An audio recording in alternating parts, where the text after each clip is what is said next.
قسطنطنیہ میں جنگ کی تیاریاں زوروں پر تھیں۔ شہر کی تمام آبادی چیونٹیوں کی طرح رسد جمع کرنے پر لگی ہوئی تھی۔ شہنشاہ نے مغربی یورپ کے فرما رواؤں کی جانب امداد کے لیے تجربہ کار سفیر بھیج دیے تھے۔ شہنشاہ پوپ جان نکلسن کی ہمدردی حاصل کرنے کے لیے کلیسائے روما کے تمام مطالبات منظور کر کے یونانی کلیسا کو اس سے منسلک کرنے کا فیصلہ بھی کر چکا تھا۔ وینس اور جنیوا کے بحری بیڑے آبنائے باسفورس میں پہنچنے والے تھے۔ قسطنطنیہ 1 لاکھ سے زیادہ کی آبادی کا شہر تھا۔ شہر بھر کے تمام معمار فصیل شہر کو مرمت کرنے پر لگے ہوئے تھے۔ آہن گروں کا بازار شب و روز کھلا رہتا تھا اور 24 گھنٹے سینکڑوں کاریگر جنگ کے لیے بھاری اسلحہ تیار کر رہے تھے۔ گولڈن ہارن میں لٹکی زنجیر کو نئے سرے سے مرمت کیا گیا۔ شہر کی فصیل 14 میل قطع دائرہ میں نہایت مضبوط اور ناقابل تسخیر تھی۔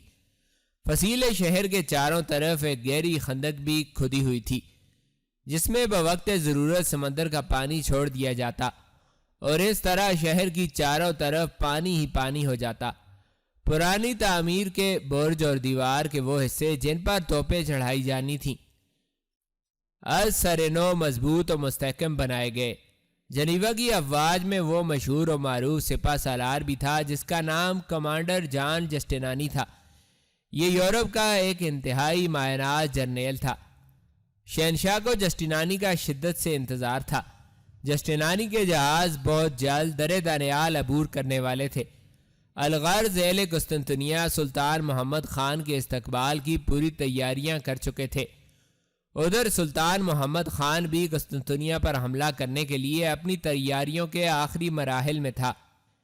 اس غرض سے قسطنطنیہ کے محاصرہ کے دوران اسے کسی دوسری جانب متوجہ نہ ہونا پڑے۔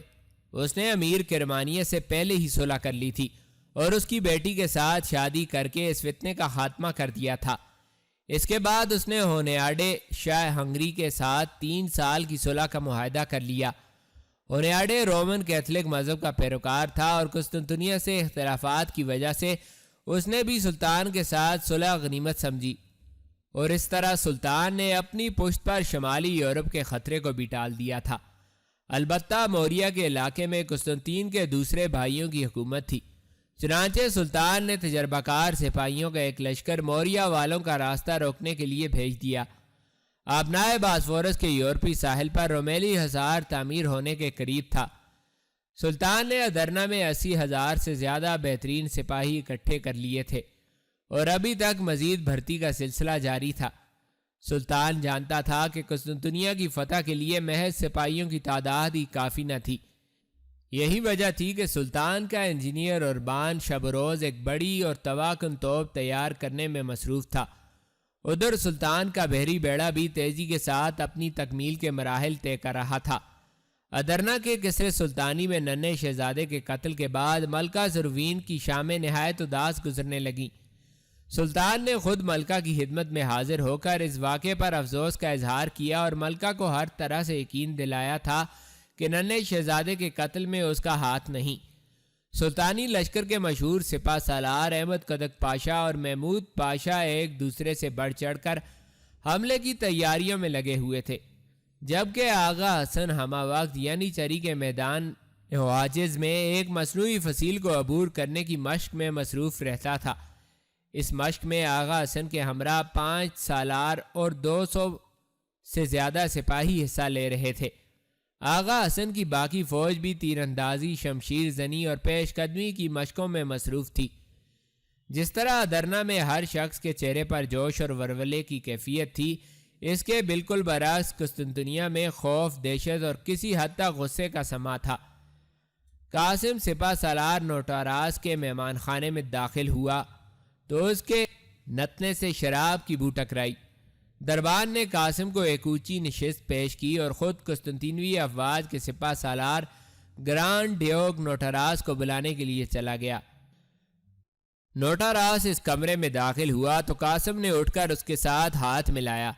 شراب کے نشے سے نوٹاراس کی آنکھیں کسی قدر بوجھل ہو رہی تھیں۔ نوٹاراس قاسم کے نزدیک بیٹھ گیا اور بھاری بھرکم آواز میں مخاطب ہوا، آپ بطریق اعظم کے خصوصی نمائندہ ہیں، اس لیے میں دوبارہ مہمان خانے میں آ گیا، ورنہ کچھ دیر پہلے یہاں شہنشاہ کے 2 نمائندوں کے ساتھ میں نے اپنا کافی وقت گزارا ہے۔ سپہ سالار نے اتنا کہا اور پھر ہاتھ بڑھا کر اپنے لیے شراب کا ایک اور جام بھرنے لگا۔ اس نے چاندی کا جام ہاتھ میں پکڑا اور پھر کہا، برا مت مانیے گا، میں بہت پیتا ہوں۔ جب سے سلطان محمد خان کے حملے کا سنا ہے ذہن پر دباؤ رہتا ہے، اس لیے پیتا ہوں۔ میں نہیں چاہتا کہ میرے دل میں نو عمر سلطان کا خوف پیدا ہو۔ میں بہت تجربہ کار ہوں، آپ تو جانتے ہی ہوں گے۔ نوٹراز کی باتوں سے ظاہر ہوتا تھا کہ وہ ضرورت سے زیادہ نشہ کرتا ہے۔ قاسم نے یہ موقع غنیمت سمجھا اور جلدی سے کہا، محترم سپہ سالار، آپ بے شک پی لیجئے، شراب پینے سے آپ کی شجاعت دوبالا ہو جائے گی۔ ویسے بھی آپ بہت بہادر ہیں، آپ کے ہوتے ہوئے کس کی مجال ہے کہ قسطنطنیہ کی طرف آنکھ اٹھا کر دیکھے۔ لیکن آپ کچھ بات کر رہے تھے شہنشاہ کے نمائندوں کی، آپ نے بات ادھوری چھوڑ دی۔ قاسم نے جب دیکھا کہ نوٹراز نئے گلاس میں سے بھی 3-4 گھونٹ لے چکا ہے تو بہت خوش ہوا، یہاں تک کہ خوشی سے جھومنے لگا اور اپنی تعریف پر واہ واہ کرنے لگا۔ قاسم کی بات سن کر نوٹراز اس نشیلے لہجے میں مخاطب ہوا، شہنشاہ کے نمائندے، ہاں وہ بیوقوف مجھے یہ بتانے آئے تھے کہ جنرل جسٹینانی کا استقبال کس طرح کرنا ہے۔ آپ بتائیں، کیا میں ایک چھوٹی سی بستی کے کمانڈر کے آگے ہاتھ باندھ کر کھڑا ہو سکتا ہوں؟ نوٹراز نے قاسم کی آنکھوں میں آنکھیں ڈال کر کہا۔ قاسم فوراً بول اٹھا، بالکل نہیں، یہ تو بازنطینی سلطنت کے لیے ڈوب مرنے کا مقام ہے۔ آپ ٹھیک کہتے ہیں، ایک چھوٹی سی ریاست جنیوا کا فوجی سالار آپ جیسے عظیم سپہ سالار کی ماتحتی میں ہی اچھا لگتا ہے۔ آپ نے شہنشاہ کے جاسوسوں کو کیا جواب دیا؟ قاسم ہر موقع سے بھرپور فائدہ اٹھا رہا تھا۔ اس نے نوٹراز کی خواہش کے عین مطابق گفتگو شروع کر دی۔ اب تو نوٹراز مکمل طور پر لہر میں آ گیا۔ واہ واہ فادر، آپ بہت اچھے ہیں، آپ میرے درد کو سمجھتے ہیں۔ جب سے جان جسٹینانی نے قسطنطنیہ کا رخ کیا ہے، شہنشاہ کی نظروں میں میری قدر ہی نہیں رہی، لیکن میں اس جنگ میں شہنشاہ پر ثابت کر دوں گا کہ میں کتنا بڑا سالار ہوں، اور وہ جو آج کل ہمارے سروں پر مسلط ہے، تم تو اسے جانتے ہوگے۔ میں کارڈینیل کی بات کر رہا ہوں، کارڈینیل ایسڈور گھٹیا انسان۔ سپہ سالار نوٹراز شراب کے نشے میں خود بخود اس طرف نکل آیا جدھر قاسم اسے لانا چاہتا تھا۔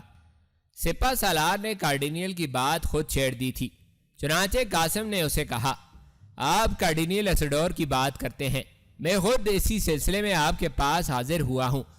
آپ تو اپنے دکھ درد کو شراب کی مدد سے بلانے کی کوشش کرتے ہیں، لیکن بطریق اعظم تو ایسا نہیں کر سکتے۔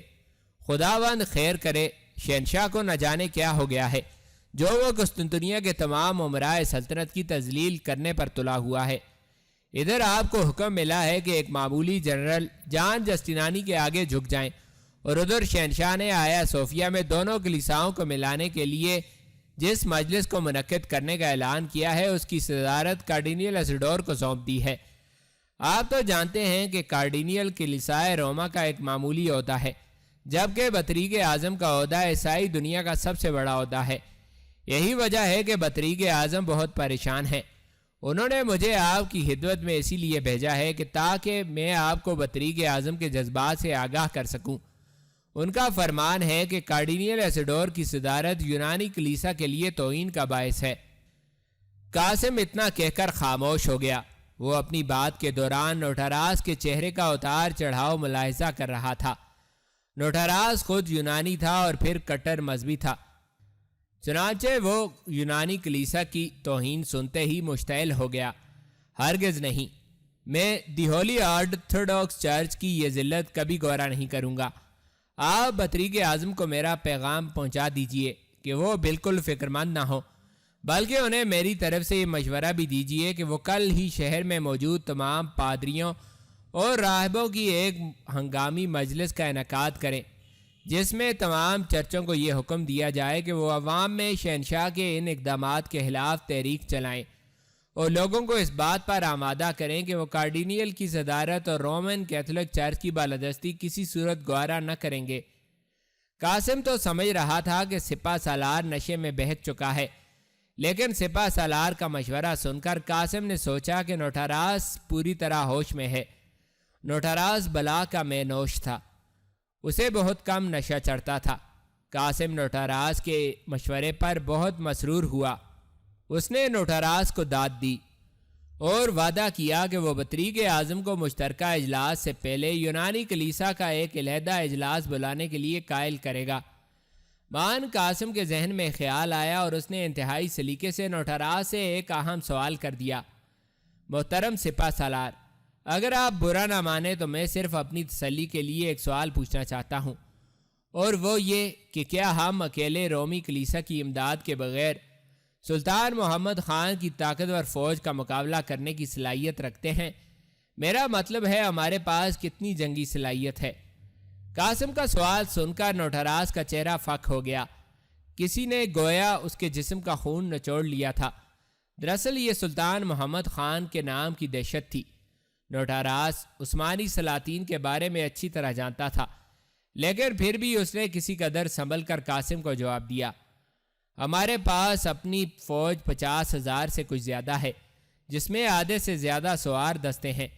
اس کے علاوہ قسطنطنیہ کے گرد و نواح سے اور یونان کے بعض علاقوں سے ہمارے پاس اتنی فوجی امداد پہنچ جائے گی کہ ہماری تعداد سلطانی فوج کے برابر ہوگی۔ ایک چیز میں ہم سلطان پر حاوی ہیں، اور وہ ہے بیری طاقت۔ عثمانیوں کے پاس نہ بیری قوت ہے نہ مہارت۔ ان کے مقابلے میں ہم تو رہتے ہی سمندر کے بیچوں بیچ ہیں، اور پھر سب سے بڑی بات کہ ہماری فصیل اتنی مضبوط ہے جسے آج تک کوئی فاتح بھی عبور نہیں کر سکا۔ قاسم نے انتہائی نازک معلومات اگلوانی شروع کر دی تھی، اور یہی قسطنطنیہ میں اس کا فریضہ تھا۔ نوٹاراس فصیل کی بات پر پہنچا تو قاسم نے جھٹ سے کہا: لیکن میں نے تو سنا ہے کہ فصیل شہر بعض جگہوں سے ناکارہ ہو چکی ہے، کیا یہ سچ ہے؟ ہاں، یہ سچ ہے، لیکن اب تو نہایت تیزی سے ان مقامات کی مرمت کا کام جاری ہے۔ ہم مسلمانوں سے مار نہیں کھائیں گے، کیونکہ قسطنطنیہ پر یسوع مسیح کا سایہ ہے۔ آپ تو فادر ہیں، مجھ سے بہتر جانتے ہوں گے۔ نوٹاراس نے اپنے دل کو تسلی دینے کے لیے مذہبی برکات کا سہارا لیا۔ قاسم یہ موقع ہاتھ سے کہاں جانے دیتا، فوراً بولا: کیوں نہیں؟ جس شہر میں آیا صوفیہ جیسا مرکز ہو، اس شہر کو آنچ کیسے آ سکتی ہے؟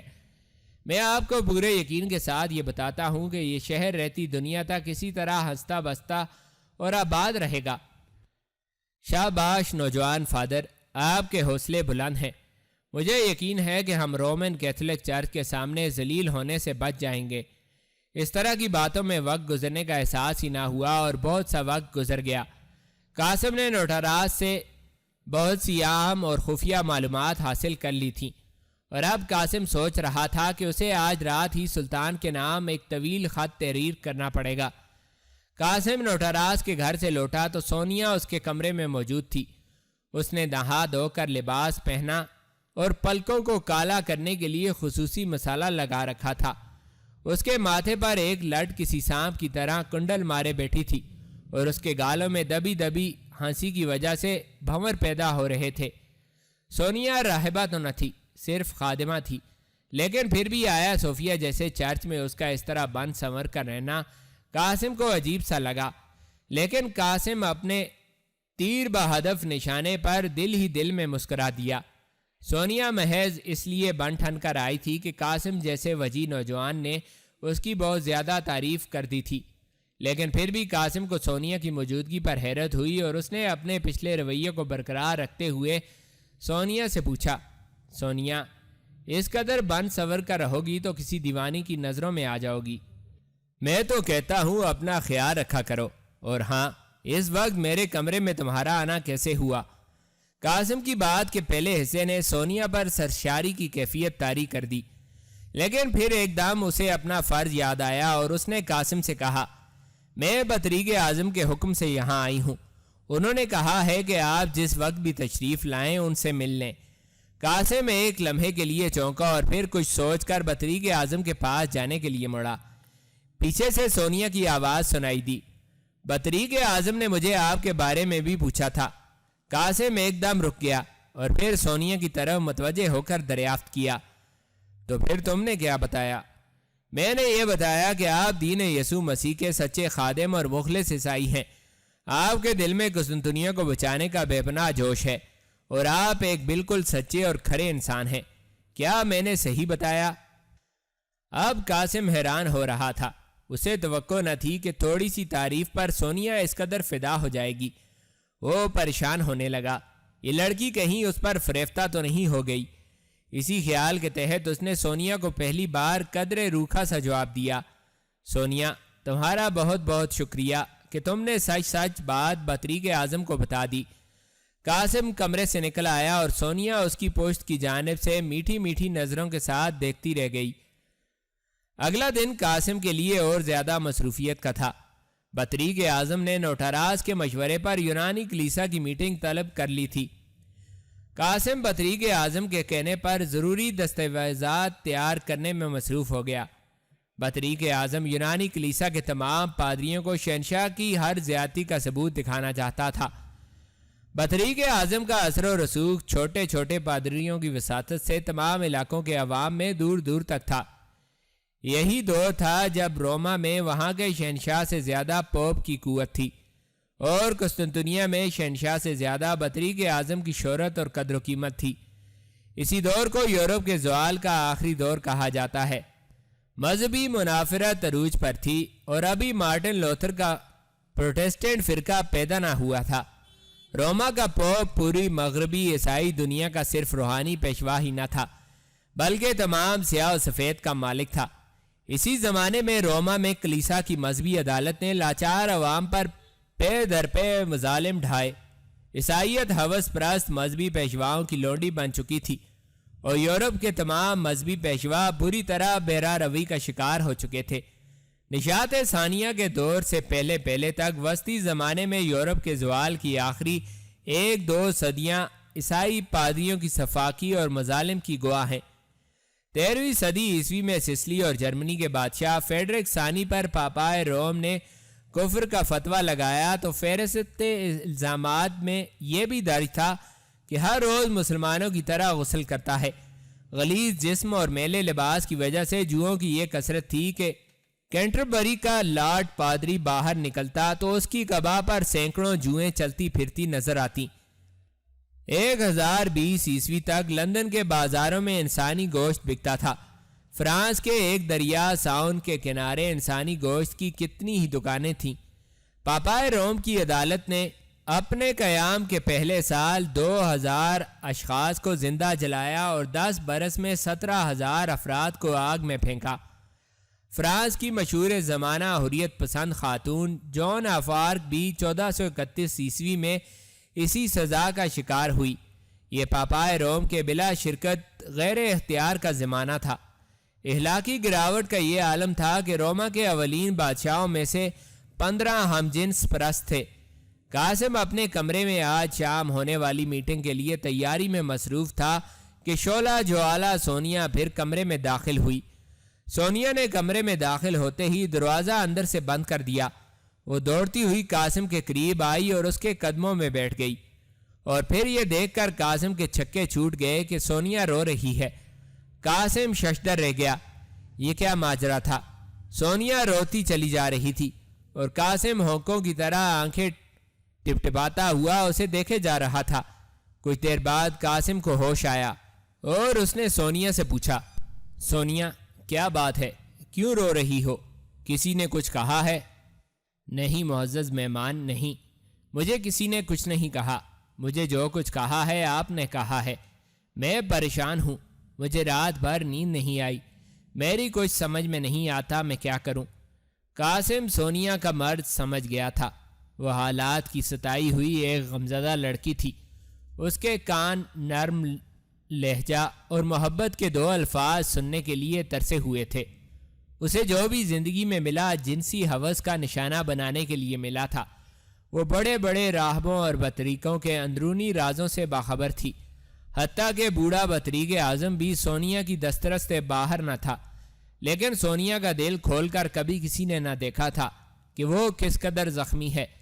کل جب قاسم نے جھوٹے منہ سونیا کے ساتھ 2-4 نرمی کی باتیں کیں اور سونیا کی تعریف کی تو وہ پسیج گئی۔ اس کے دل پر کچھ ایسا ہیجان طاری ہوا کہ رات بھر ایک پل کے لیے بھی سو نہ سکی۔ رات بھر قاسم کی تصویر اس کی آنکھوں میں گھومتی رہی۔ وہ صبح سے اب تک کمرے میں تھی اور اپنے مقدر پر روتی رہی تھی۔ وہ اپنے آپ کو اس وجی نوجوان کے لائق نہ پاتی تھی جو اس کی جانب ملتفت ہوا تھا۔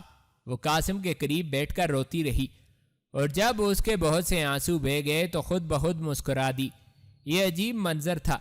اس کی برسی ہوئی آنکھیں ابھی گیلی تھیں اور اس کے نازک رخساروں پر آنسوؤں کی لکیریں ابھی تک چمک رہی تھیں، جبکہ وہ کسی معصوم بچے کی طرح مسکرا رہی تھی۔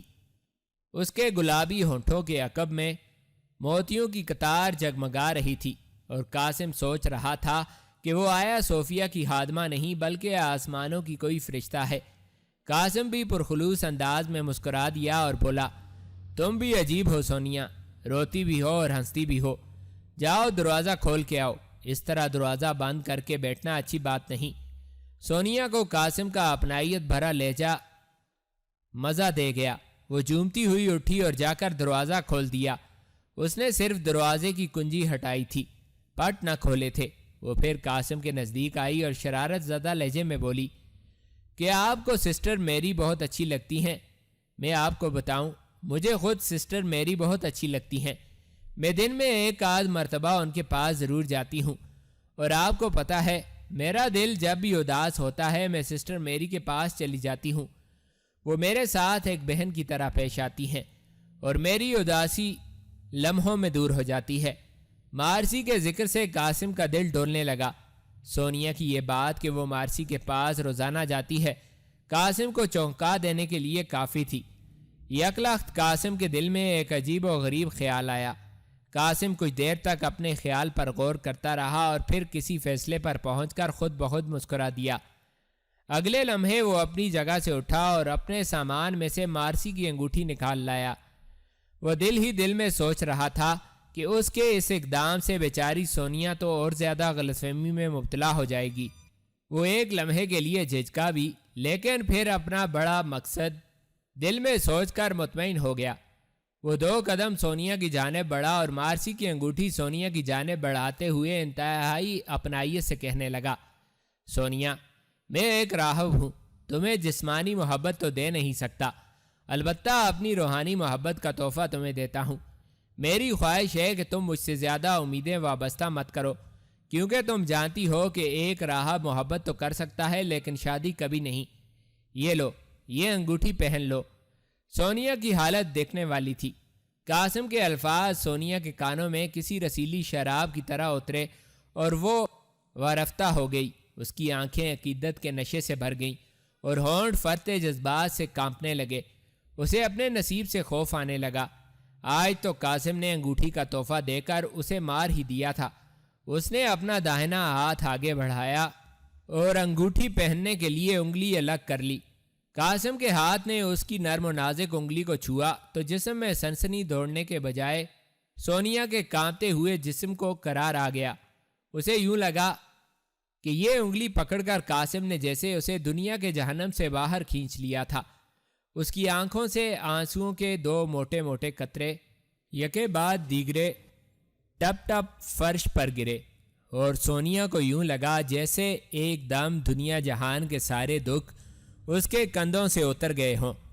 عین اس وقت جب قاسم سونیا کو انگوٹھی پہنا چکا، قاسم کے کمرے کا دروازہ چراغ کی آواز کے ساتھ کھلا اور ایک اجنبی چہرے کو دیکھ کر قاسم کے اوسان خطا ہو گئے۔ سونیا بھی بری طرح سہم کر ایک جانب سمٹ گئی، کیونکہ دروازے میں نظر آنے والا اجنبی کینتوز نظروں سے قاسم اور سونیا کو گھور رہا تھا۔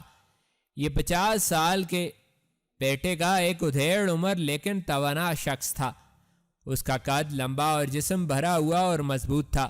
اس کی آنکھوں میں سب سے زیادہ قوت تھی۔ یوں لگ رہا تھا جیسے اس کی آنکھیں 2 سرخ انگاروں کی طرح دہک رہی ہوں۔ اس کے جسم پر بطریقوں جیسا لباس تھا اور اس کے ہاتھ میں ایک لمبا عصا تھا۔ اس کی سانپ جیسی پھنکارتی ہوئی آنکھوں کے اوپر اس کی بھویں اتنی گھنی تھیں کہ اجنبی کی آنکھ بھووں کے سائے میں نیم تاریک دکھائی دیتی تھی۔ یہ شاگال تھا، آیا صوفیہ کا جن۔ سونیا اسے آیا صوفیہ کا جن کہا کرتی تھی، بلکہ سونیا کسی حد تک سچ مچ اسے بھوت پریت ہی مانتی تھی، کیونکہ یہ جب کئی دن کے لیے غائب ہو جاتا تو پوری دنیا میں کسی کو خبر نہ ہوتی کہ شاگال کہاں ہے، اور پھر یہ کبھی کبھی اچانک آیا صوفیہ میں لوگوں کو دکھائی دیتا تو سب سہم جاتے۔ ایک بات یہ بھی مشہور تھی کہ کوئی شخص شاگال کی آنکھوں میں آنکھیں ڈال کر نہیں دیکھ سکتا، حتیٰ کہ بطریق اعظم تک سب ہی شاگال سے آنکھیں چراتے تھے۔ لوگوں میں تو یہاں تک خیال پایا جاتا تھا کہ شاگال کی آنکھوں میں 1 منٹ سے زیادہ تر دیکھنے والا زندہ نہیں رہتا، وہ 24 گھنٹے کے اندر اندر مر جاتا ہے۔ یہ بات کچھ اتنی زیادہ غلط نہ تھی۔ سونیا کی آنکھوں کے سامنے شاگال نے 1-2 لوگوں کو اسی طرح ہلاک کیا تھا۔ شاگال زیادہ تر خاموش رہتا، اس کا چہرہ اس قدر پراسرار تھا کہ اسے غور سے دیکھنے والا دہشت زدہ ہو جاتا۔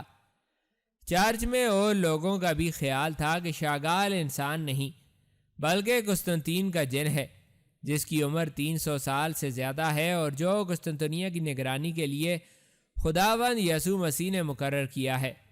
اسے طویل العمر کہنے والوں کی یہ دلیل تھی کہ وہ شاگال کو پچھلے کئی سالوں سے ایک ہی شکل و صورت اور ایک ہی رنگ روپ میں دیکھتے آئے تھے۔ بطریق اعظم سمیت بعض بڑے لوگوں کا اس بات پر تو یقین نہ تھا کہ شاگال جن ہے، لیکن وہ سب یہ ضرور مانتے تھے کہ شاگال پراسرار قوتوں کا مالک ہے اور کالا علم بھی جانتا ہے۔ شاگال نے عین اس وقت قاسم کے کمرے کا دروازہ دھکیلا تھا جب قاسم سونیا کو انگوٹھی پہنا رہا تھا، لیکن یہ تو بچت ہو گئی کہ دروازہ کھلنے کی آواز سنتے ہی قاسم اور سونیا نے اپنے اپنے ہاتھ کھینچ لیے تھے۔ قاسم کو شاگال کے عقب میں اپنا خادم ڈیوڈ بھی نظر آیا۔ قاسم کو اس لمحے ڈیوڈ بھی بہت پراسرار لگا۔ سونیا تو شاگال کو پہچانتی تھی، جبکہ قاسم اسے پہلی بار دیکھ رہا تھا۔ شاگال قاسم سے اجازت لیے بغیر کمرے میں داخل ہو گیا۔ اس کے قدم اٹھانے کا انداز ہندوستان کے سوامیوں جیسا تھا۔ وہ اپنے ہاتھ میں تھامے قد آدم عصا کو فرش پر ٹیکتا ہوا کمرے کے وسط میں آ گیا۔ اس کی آنکھوں سے نکلنے والی تپش خیال ہی خیال میں قاسم کو اپنے چہرے پر محسوس ہونے لگی۔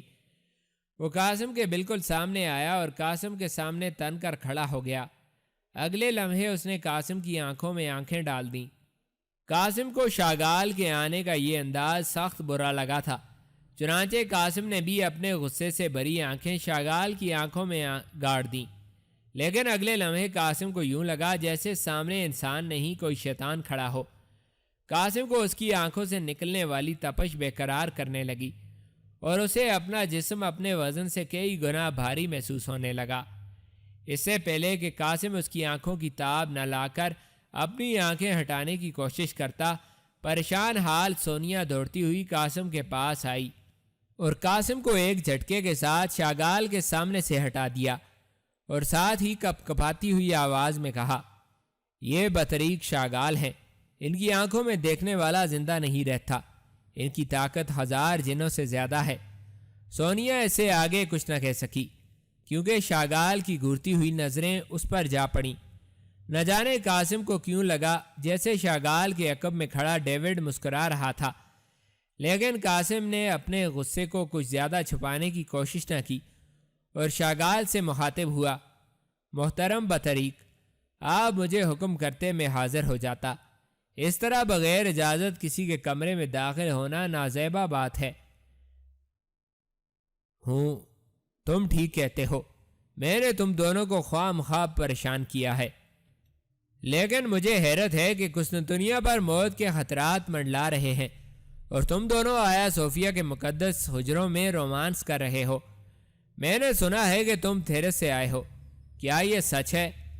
اب قاسم کا غصہ یکدم ہوا ہو گیا اور اس کے پیروں تلے زمین ہلنے لگی۔ شاگال کے لہجے میں لومڑیوں کی سی مکاری تھی۔ قاسم کو یہ لہجہ بہت پراسرار لگا، لیکن قاسم نے خود کو سنبھالتے ہوئے کہا، جی ہاں، یہ سچ ہے، بہت اچھی بات ہے، مجھے تھیرس بہت پسند ہے، میں اکثر تھیرس کے کلیساؤں میں جاتا رہتا ہوں۔ حیرت ہے تم سے کبھی ملاقات نہیں ہوئی۔ اب قاسم کیا کہتا؟ اس نے جان چھڑانے کے لیے بات کو نظر انداز کرنے کی کوشش کی، جی دراصل میں زیادہ تر تنہائی کی عبادت میں مصروف رہتا ہوں، اس لیے کئی لوگوں سے مل نہیں پاتا۔ میری بدقسمتی ہے کہ آپ سے ملاقات نہیں ہوئی۔